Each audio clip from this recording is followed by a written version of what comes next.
क्रांती रेडकर वानखेडे तुमच्या सगळ्यांचं या शब्दसुरांच्या मंचावर स्वागत करते, ज्याचं नाव आहे महफिल. आता ऐकूया शिवजन्माच्या सोहळ्याचा एक तडफदार पोवाडा, आणि तो पोवाडा आपल्या समोर सादर करण्यासाठी येतोय संतोष साळुंके. महाराष्ट्र कुलस्वामिनी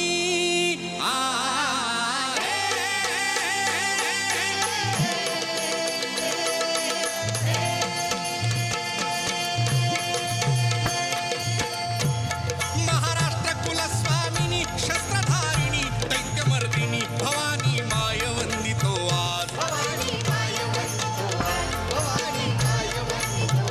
जन्मले छत्रपती शिवराज स्थापिले शक्तिशाली साम्राज्य जी, स्थापिले शक्तिशाली साम्राज्य जी, स्थापिले शक्तिशाली साम्राज्य जी. ज्यावेळी साऱ्या देशात भर दिवसा पाप रस्त्यात लुटमार अब्रू घेतात, कुणी खाल्ल्याला भेटतात. मुघलांनी गिळला भारत, नरसिंह पडले पिंजऱ्यात. त्या काळी नव्हता कुणी वाली महाराष्ट्रात जिरहाजी जी.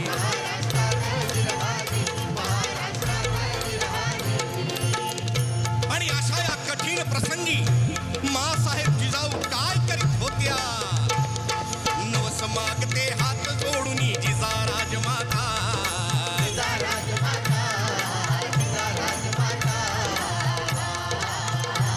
अन पराक्रमी रणधीर पुत्र दे धर्मवीर दाता.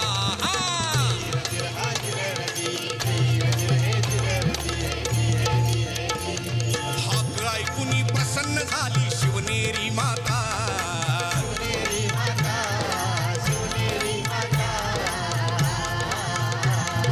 जगन मंगले बाळ जन्मले प्रतिपालक जगता.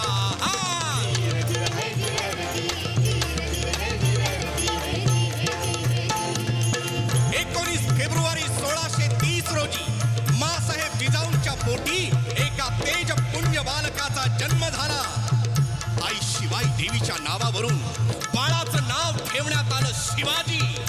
आणि या शिवाजी राजानं वयाच्या अवघ्या 15व्या वर्षी 18 पगड जातीचे मावळे एकत्र केले आणि रायरेश्वराच्या पिंडीवरती रक्ताचा अभिषेक केला आणि हिंदवी स्वराज्य संस्थापनेची शपथ घेतली. हर हर हर हर बोली हर हर महादेव ही गगनाला भिडते.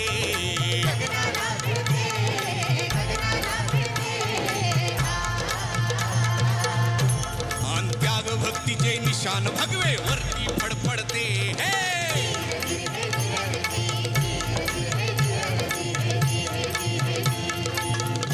शिवाजीने मंत्रिमंडळ नेमले तात्काळ. शिवाजीने मंत्रिमंडळ नेमले तात्काळ. राज्य निर्मळ न्याय नीतीने राज्य हाकणार. लोकशाहीने चाले दरबार. शिवाजी छत्रपती सरकार जी, शिवाजी छत्रपती सरकार जी, शिवाजी छत्रपती सरकार जी. ही वाहिली शाहिरी कला.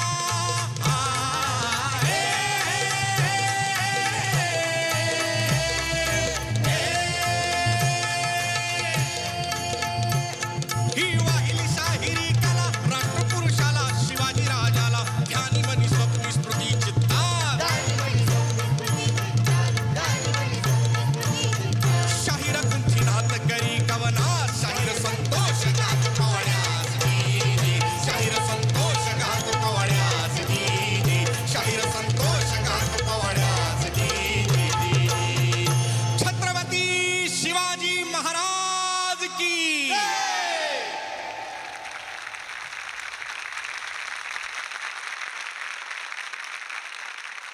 शाहीर संतोषजी, किती कमाल पोवाडा तुम्ही सादर केलात. आणि मला असं वाटतं की पोवाडा ऐकला रे ऐकला की अंगातलं रक्त असं सळसळायला लागतं. आणि खरंच आम्हाला तशी अनुभूती ते होत होती आणि ते जाणवत होतं इथे. मी तौफिकजींना विचारेन, सर तुम्हाला कसा वाटला हा परफॉर्मन्स? मस्त शाहीरपणाने तुम्ही जे तुमचा शाहीर होता, जे सिंगिंग खूप छान होतं. आणि नेहमी जेव्हा मी असं पोवाडा ऐकतो मुझे एक गर्व महसूस होता है कि जिस मिट्टी की ऐसे ऐसे लोग इस मिट्टी से पैदा हुए हैं, उसी मिट्टी की मैं भी एक पैदाइश हूँ. मुझे हमेशा बहुत बहुत गर्व लगता है. वाह वाह वाह. तर खूप छान आपने शिवाजी महाराज की याद दिला दी और आपका गाना सुनते समय रोमटे खड़े हो गए. बहुत बहुत धन्यवाद. थँक्यू. खरंच आहे, काय खूप मोठी पावती मिळालेली आहे आणि खूप आनंद होतोय आम्हाला इथे. आणि अजून आम्हाला अशी तुमची खूप सारी गाणी इथे ऐकायची आहेत, खूप सारे परफॉर्मन्सेस बघायचे आहेत. धन्यवाद. गळ्यात कवड्यांची माळ, देवीची एक छोटीशी प्रतिमा, हातात संबळ आणि तुणतुणे घेऊन दारोदार देवीचा जय जयकार करणारा गोंधळी देवीला साकडं घालत फिरत असतो. ऐकूयात अशाच अंबाबाईचा एक गोंधळ. आणि तो गोंधळ आपल्यासमोर सादर करायला येतो आहे रामानंद उगले.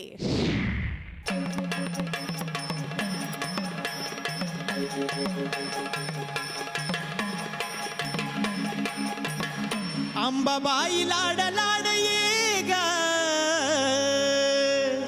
अंबाबाई लाड लाड ये ग, काग धरीला सराग, धरीला सराग. अंबाबाई लाड लाड ये ग, काग धरीला सराग, धरीला सराग. अंबाबाई लाड लाड ये ग, काग धरीला सराग, धरीला सराग. अंबाबाई लाड लाड ये ग, काग धरीला सराग, धरीला सराग.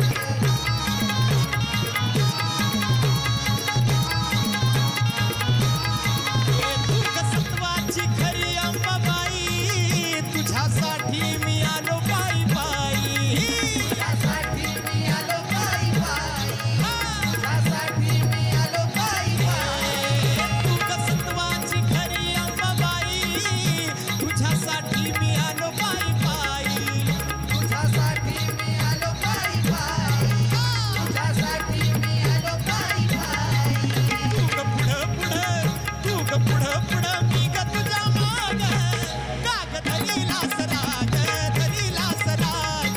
अंबाबाई लाड लाड ये ग, काग धरीला सराग, धरीला सराग.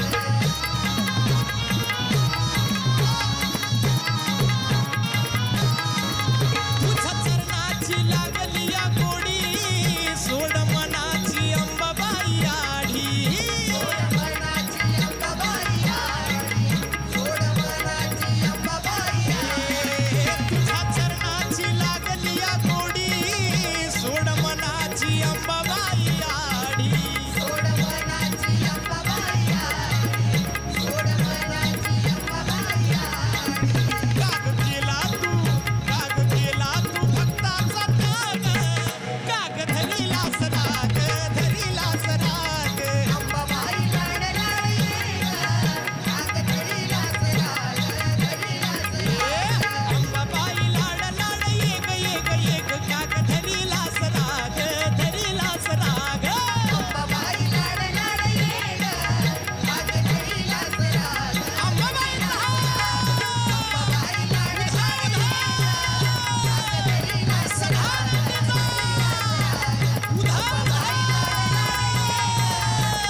धरीला सराग, धरीला सराग.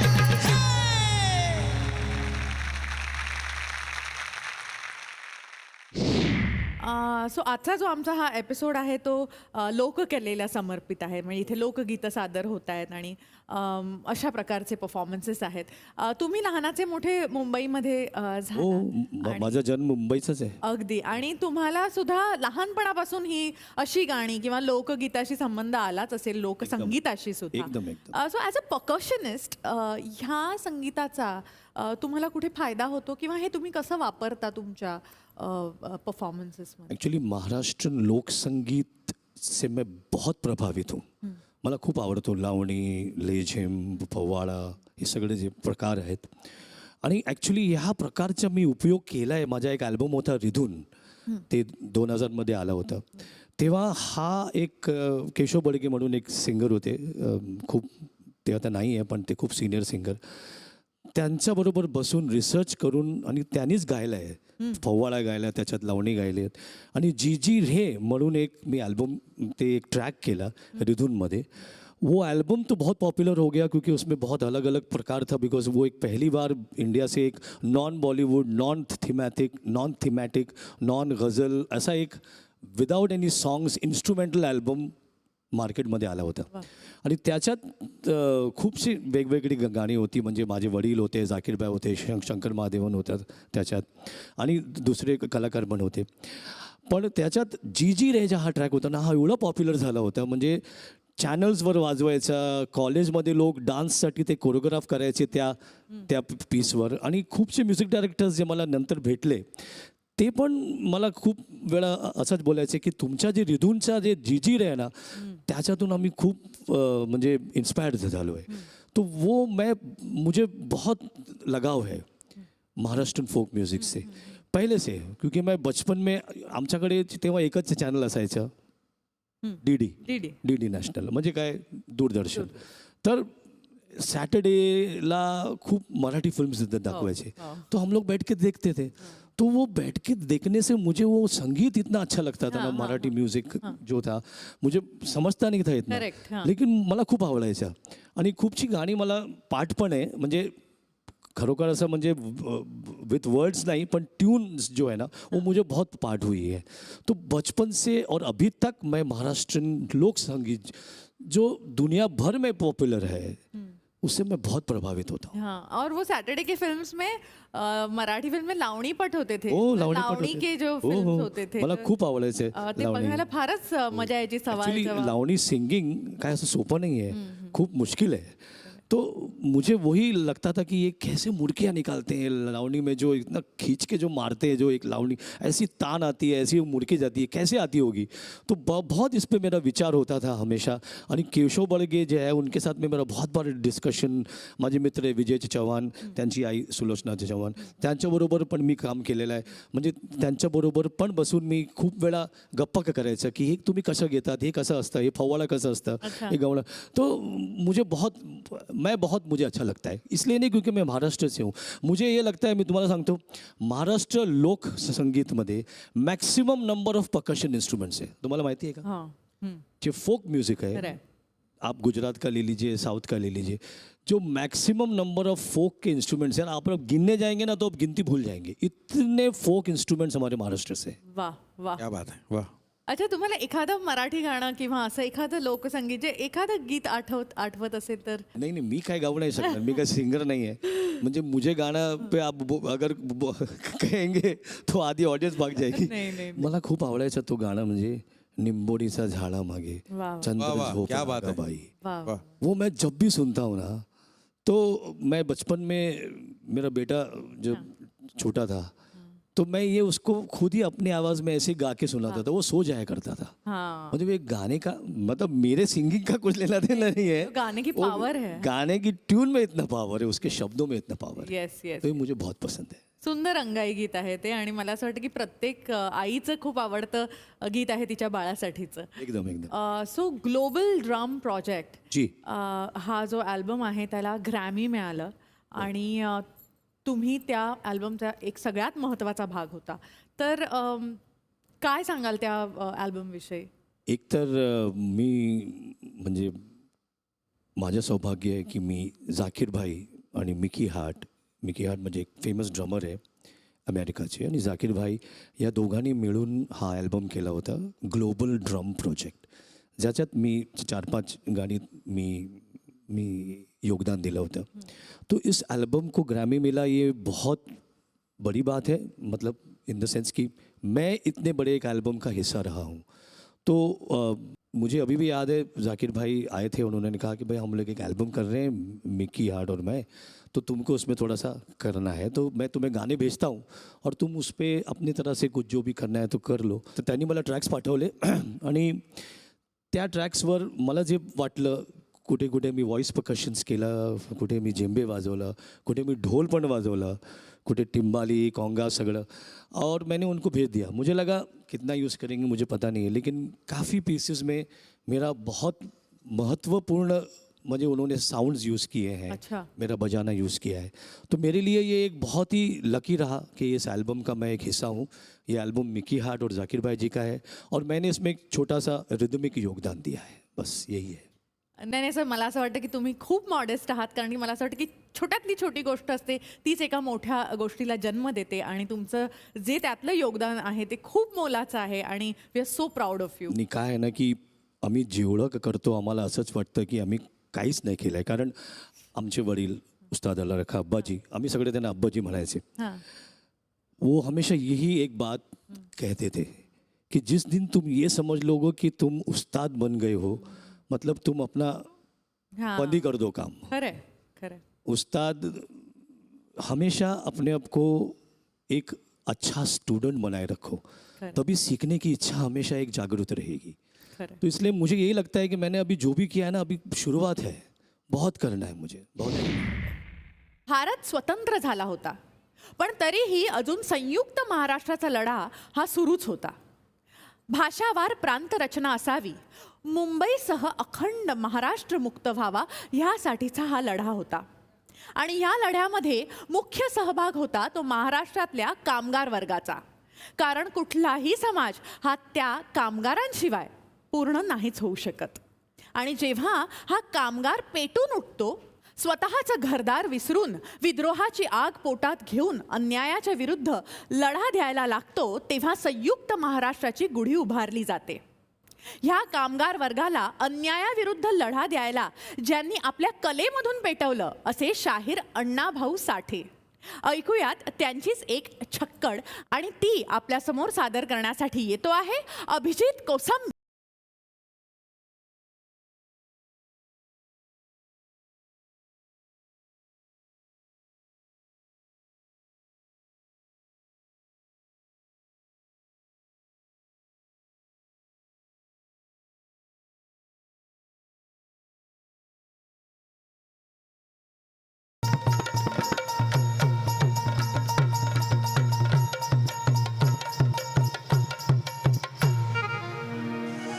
माझी मैना गावावर राहिली, माझ्या जीवाची होती या कायली.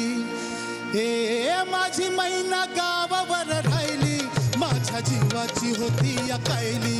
माझी मैना गावावर राहिली, माझ्या जीवाची होती या कायली. माझी मैना गावावर राहिली, माझ्या जीवाची होती या कायली. माझी मैना गावावर राहिली, माझ्या जीवाची होती या कायली. हे ओतीव बांधा रंग गवाळा खोर चंद्राची, उदात गुणाची मोठ्या मनाची, सीता ती माझी रामाची. हसून बोलायची, मंद चालायची, सुगंध केतकी, सतेज कांती घडी पुतळी सोन्याची, नव्या नवतीची गाडी धावण्याची. ए रेखीव भूया कमान जणू इंद्रधनुची, हिरकणी हिऱ्याची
माझ्या जीवाची होती या कायली, माझी मैना गावावर राहिली, माझ्या जीवाची होती या कायली, माझी मैना गावावर राहिली, माझ्या जीवाची होती या कायली, माझी मैना गावावर राहिली, माझ्या जीवाची होती या कायली.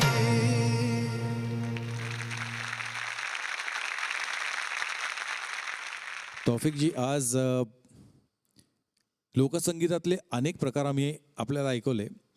त्यापैकी पोवाडा तुम्ही ऐकलात, गवळण ऐकलीत, वेगवेगळे गाण्यांचे प्रकार लोकगीतातले तुम्ही ऐकले आणि ते प्रकार सादर करताना आम्हालाही खूप आनंद वाटला. पण हा जो प्रकार आत्ता इथे सादर झाला ह्याला छक्कड असं म्हणतात. संयुक्त महाराष्ट्राच्या चळवळीच्या वेळेला माननीय अण्णाभाऊ साठे यांनी लिहिलेली ही छक्कड आहे. आणि ती जी संयुक्त महाराष्ट्राची चळवळ होती ती ह्या गाण्यामुळे, ह्या त्यांच्या गायकीमुळे आणि ह्या गाण्यामुळे ती जो सर्वसामान्य माणूस होता त्याच्या हृदयापर्यंत ती चळवळ पोचली. आणि मला वाटतं संगीताची आणि फोक म्युझिकची स्पेशली जादू हीच आहे. मला वाटतं तुम्ही पण ॲग्री कराल. आणि ओव्हरऑल जो त्याचा रिदम असतो, ज्या प्रकारे हे गाणं गायलं जातं, ते अक्षरशः ते शब्द जे असतात ते ह्या गीतामुळे लोकांच्या हृदयामध्ये पोचतात. अशी ही छक्कड आज आम्ही आपल्यासमोर सादर केली. तौफिकजी, तबल्याचा सोलो म्हणजे एक अखंड महफिल जी फक्त तबल्याला समर्पित आहे, ह्याची सुरुवात अब्बाजींनी केली. आकाशवाणीवर त्यांची सोलो तबल्याची महफिल सजली. बिलकुल. तुम्ही त्या कुठेतरी पलीकडे जाऊन एक वेगळा विचार करून वर्सिटॅलिटीकडे खूप लक्ष दिलं. म्हणजे मला वेगवेगळ्या पर्कशन्स ची वाद्य वाजवायची आहेत आणि त्यात कुठेतरी प्रभुत्व मिळवायचं आहे. हा जो तुमचा वेगळा प्रयत्न आहे आणि पर्कशन्सची महफिल तुम्ही सजवायला लागलात. तर अब्बाजींच्या मैफलींबद्दल काय सांगाल? आणि त्याचबरोबर तुम्ही हा जो एक्सपेरिमेंट नेहमी करत असता ह्याबद्दल काय सांगाल? अब्बाजींची मैफिल म्हणजे जेव्हा ते स्टेजवर सोलो वाजवायचे, मला म्हणजे माझा असं विचार आहे, मी जेव्हा जेव्हा त्यांना बघितलं आहे, मला असं वाटायचं की कोणतरी देव माणूस बसला आहे आणि वो देव मानुस हमको प्रसाद दे रहा है. वाह, ऐसा ही लगता था. वाह. उनको देखने से वो एक मलंग आदमी थे, हमेशा अपने इसमें रहते थे. उनको ये नहीं था कि कौन आके बैठा है ऑडियंस में. और साउंड चेक उनका सबसे कम टाइम लेता था, 30 सेकेंड्स. अच्छा. 30 सेकंड में दाया बाया दोनों देख लिया, चलो शुरू हो जाओ. वो ये चाहिए वो चाहिए.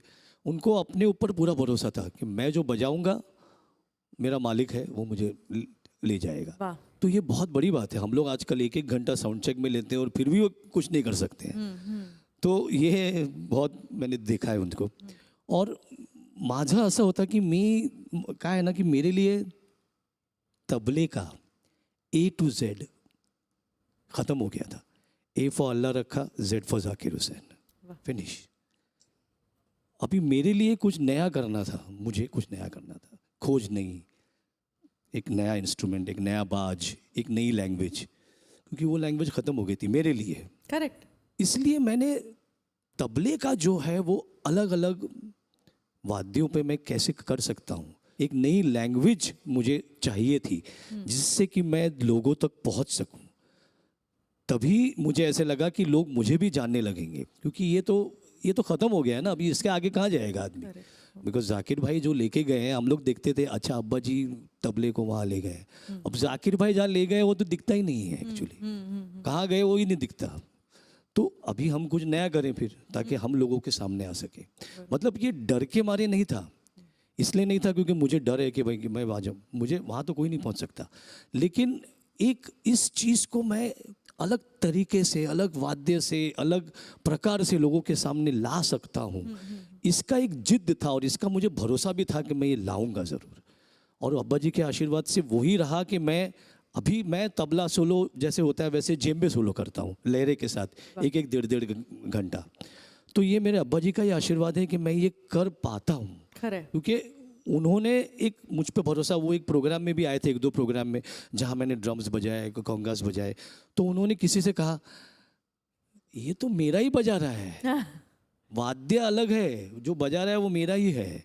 ये मेरे लिए एक बहुत बड़ा आशीर्वाद है. वाह, खरंय. बस उसी आशीर्वाद को लेके मैं आगे बढ़ा हूँ और आगे चलता जाऊंगा खरंय. जहाँ तक जा सकता हूँ. खरंय, खरंय.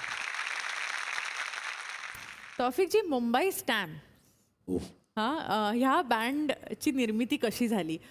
हा बँड तौफिकजींचा बँड आहे आणि अनेक कॉर्पोरेट इव्हेंट्स किंवा अनेक सिनेमांना त्याच्या स्कोअरमध्ये हा बँड खूपच जास्त वाजला जातो. सो काय सांगाल ह्या बँडविषयी? ॲक्च्युली मुंबई स्टॅम्प एक काइंड ऑफ प्रयोग आहे. एकदा मी सिंगापूर इथून मुंबईला लँड केलं आणि मी घरी जात होतो. तो मुंबईला जेव्हा आपण येतो आणि जाताना इथे कचरा तिथे कचरा आपल्याला दिसतो. आणि सिंगापूरहून आपण आलं की आपल्याला काय वाटतं की it's a very clean city. तर आम्हाला असं वाटायला लागलं काय माझं शहर म्हणजे बघा, इथे कचरा तिकडे कचरा. तर डिप्रेस झालो.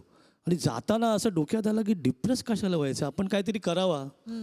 तर मी माझ्या स्टुडंट्सला बोललो, मी एक ॲल्बमवर काम करत होतो. मी बोललो जे काय तुमच्या जवळचा कचऱ्याच्या डब्यामध्ये तुम्हाला कचरा मिळतं आहे ते सगळं घेऊन स्टुडिओला या. आणि मी पण माझ्या घराच्या जवळ गेलो आणि त्या कचऱ्यामध्ये मी बघत होतो काहीतरी मला मिळतं का. आणि कुत्रे माझ्यावर भुकत होते कारण त्यांना असं वाटलं कोण आहे हा माणूस, असं आम्ही जे करतो ते हे कशाला टेरिटरी में ये क्या कर रहे? तर मी त्यांना इग्नोर करून ते एक मला पेंटचा डब्बा मिळाला आणि काहीतरी असं बकेट मिळाला. असं घरी घेऊन गेलो आणि माझी बायको बोलली ते काय वेळा झालं आहे का, काय कचरा घेऊन आला. मला नाही, मला याच्यातून म्युझिक करायचं. तर ते सगळं स्टुडिओमध्ये घेऊन गेलं, साफ करून आम्ही असं एक पीस केलं ज्याचं नाव मी दिला मुंबई स्पिरिट, असं नाव दिलं त्याला. आणि त्याच्यातून मुंबई स्टॅम्प म्हणजे मला एक नाव काय देऊ. तर एक स्टॉम्प म्हणून बँड आहे ज्याच्यातून मी ॲक्च्युली इन्स्पायर झालो. हा स्टॉम्प म्हणजे ते सगळं स्टॉम्पिंग, पण ते सगळं ट्रॅश बिन असंच सगळं करतं. मी त्यांना ऐकलं होतं before I started Mumbai stamp and I was very inspired. तर ते पण होतं माझ्या डोक्यात. तर मी बोला काय नाव देऊ म्हणजे स्टॉम्प नाही, आपण स्टॅम्प नाव देऊ. स्टॅम्प म्हणजे छाप आणि मुंबईची छाप म्हणजे मुंबई स्टॅम्प. तर मुंबई स्टॅम्प नाव झालं. आणि मुंबई स्टॅम्पचा खास असं आहे की पहिल्यांदा धूम 2चं जे टायटल ट्रॅक आहे त्याच्यात ऋतिक रोशनची एंट्री असते. तर प्रीतम आणि आदित्य चोपडांनी मला स्टॉम्पचाच व्हिडिओ दाखवला आणि मला सांगितलं आम्हाला असं साऊंड पाहिजे, हे पाहिजे. मला मी तुम्हाला हा साऊंड देतो पण रिदम आपण आपला करूया. आपल्याला ते करायची गरज नाही आहे, ते झालेलं आहे. आपण काहीतरी नवीन करूया. आणि काय केलं मी, फक्त ट्रॅश आणि ते घेऊन लेझिम रिदम घेतला है. तुम्ही ते इंट्रो ऐकायला जब भी आप सुनेंगे आप देखेंगे कि वो लेजिम को ही मैंने एक्सप्लोर किया है. करेक्ट. वो इतना पॉपुलर हो गया और उसमें गाने में भी रिदम जो है पूरा ट्रैश के अंदर इससे किया हुआ है कि बाद में बहुत सारे गाने हैं जैसे लेट्स रॉक माय सोनिए फ्रॉम भूल भुलैया, नगाड़ा नगाड़ा फ्रॉम जब वी मेट और बहुत से और गाने जिसमें इस साउंड का प्रयोग हुआ है और अब भी होता रहता है. सचिन जिगर के भी मैंने बहुत सारे गाने किए, प्रीतम की है, शंकर एहसान लॉय की है, जहाँ पे मैंने ट्रैश को लेके रिदम किया है. तो मुंबई स्टैम्प की ये पॉपुलैरिटी हो गई, फिर कॉर्पोरेट शोज में भी मुंबई स्टैम्प आ गया. तो ये अच्छा रहा. मुंबई स्टैम्प अभी it's a very well non band. वाह वाह वाह. ॲक्च्युली मुझे क्या लगता है की थोडासा ना आपण इथे एक प्रयोग करूया. म्हणजे हे सगळे रिदमवाले ह्यांना घेऊन मी आहे. पण मी खरंच आता तुम बोलणार होते आणि मला असं वाटतंय की इथे जे काय बाल्टी डब्बा काय काय ते सगळं घेऊन या आणि आपण एक एक्सपेरिमेंट करून एक मुंबई स्टॅम्पचे रिदम करूया.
लोटून ते अंधार आलो दुरून रांगून डोंगर यगुण उघड देवी दार लंबा देवीचा जागर ह्यो भक्तीचा सागर निवदाची भाकर नाविती जमल्या लेकर गुणवचा चांदवा देवीचा मायेचा पाझर आई तुझा मायेचा पाझर जागर ह्यो भक्तीचा सागर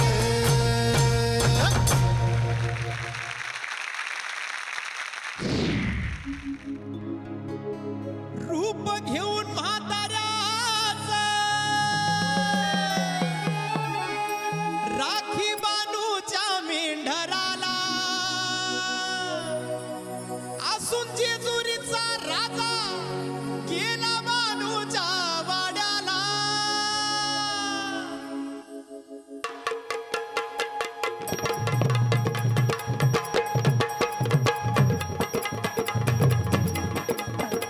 शिवावतारी मार्तंड मल्हारी शिवावतारी मार्तंड मल्हारी मनात ठेवून बानूला थाप मारून घोड्याला निघाला बानूच्या वाड्याला थाप मारून घोड्याला निघाला बानूच्या वाड्याला मारून घोड्याला निघाला बानूच्या वाड्याला थाप मारून घोड्याला निघाला बानूच्या वाड्याला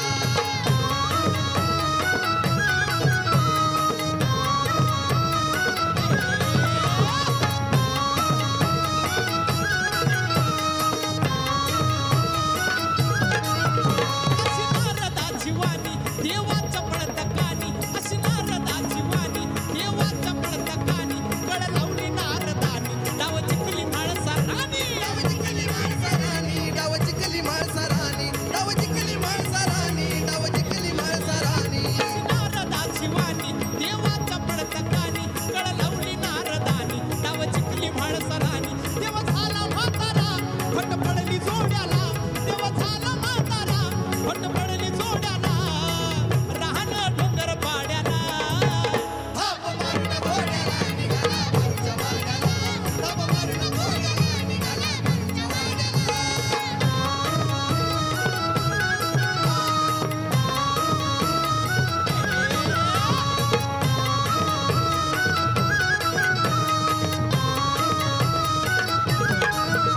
शिवशंभूचा अवतार माझा मार्तंड मल्हार शिवशंभूचा अवतार माझा मार्तंड मल्हार दिल्या वचनाला लागला झाला बानूचा भरतार झाला बानूचा भरतार झाला बानूचा भरतार झाला बानूचा भरतार शिवशंभूचा अवतार माझा मार्तंड मल्हार दिल्या वचनाला लागला झाला बानूचा भरतार विशाल धनगरा काम करते झरझरा विशाल धनगरा काम करते झरझरा झाड सर गाव गाड्याला थाप मारून घोड्याला निघाला बानूच्या वाड्याला थाप मारून घोड्याला निघाला बानूच्या वाड्याला शिवावतारी मार्तंड मल्हारी शिवावतारी मार्तंड मल्हारी मनात ठेवून बानूला थाप मारून घोड्याला निघाला बानूच्या वाड्याला थाप मारून घोड्याला निघाला बानूच्या वाड्याला थाप मारून घोड्याला निघाला बानूच्या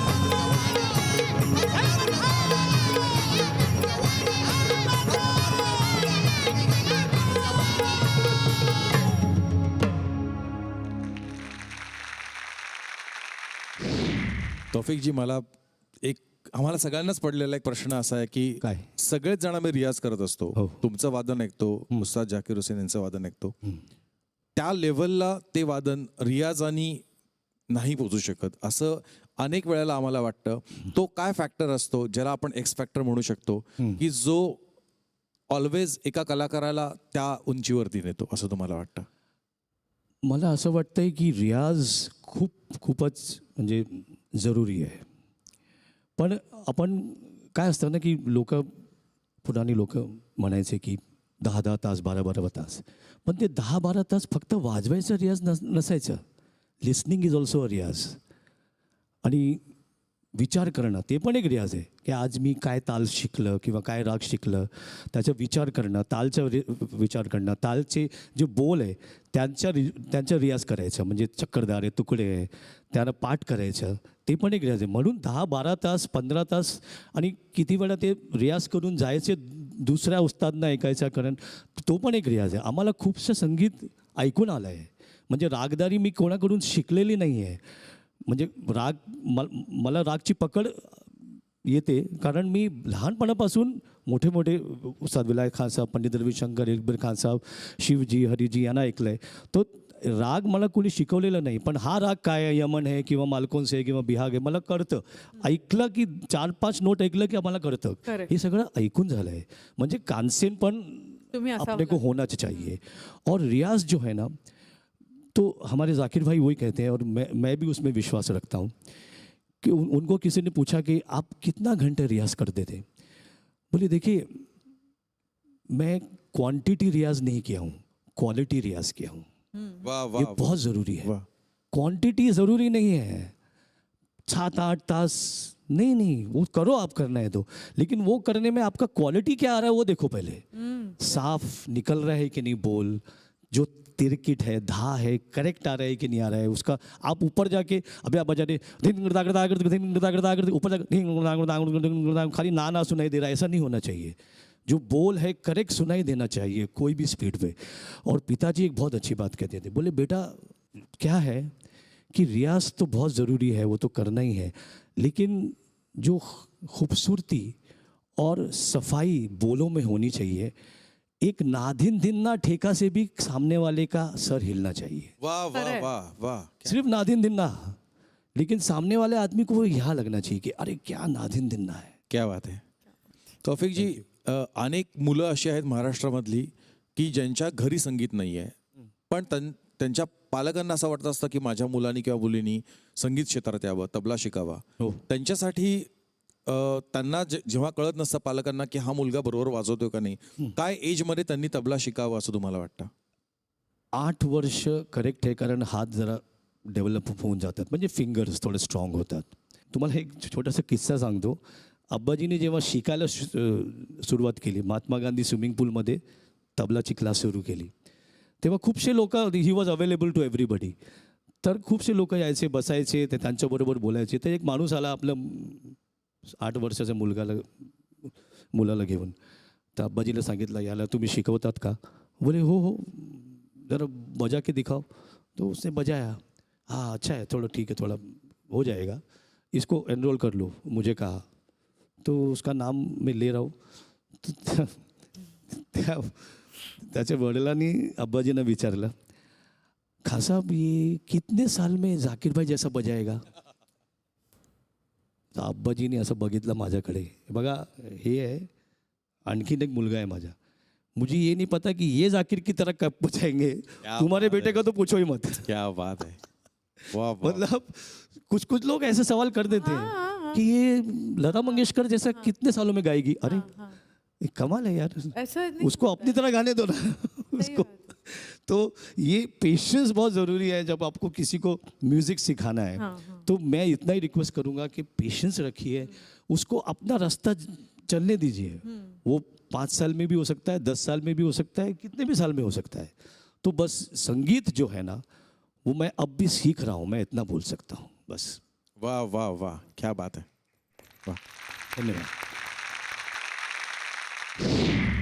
तौफिक जी, आज तुम्ही इथे आलात, या मैफिलीचा एक भाग बनून राहिलात आणि छान पद्धतीने आम्हाला एंटरटेन पण केलं. तुमच्या गप्पा गोष्टी सांगितल्या, त्यात मध्ये मध्ये तुमचे चुटकुले, जोक्स हे सांगून तुम्ही आम्हाला खूप हसवलं सुद्धा.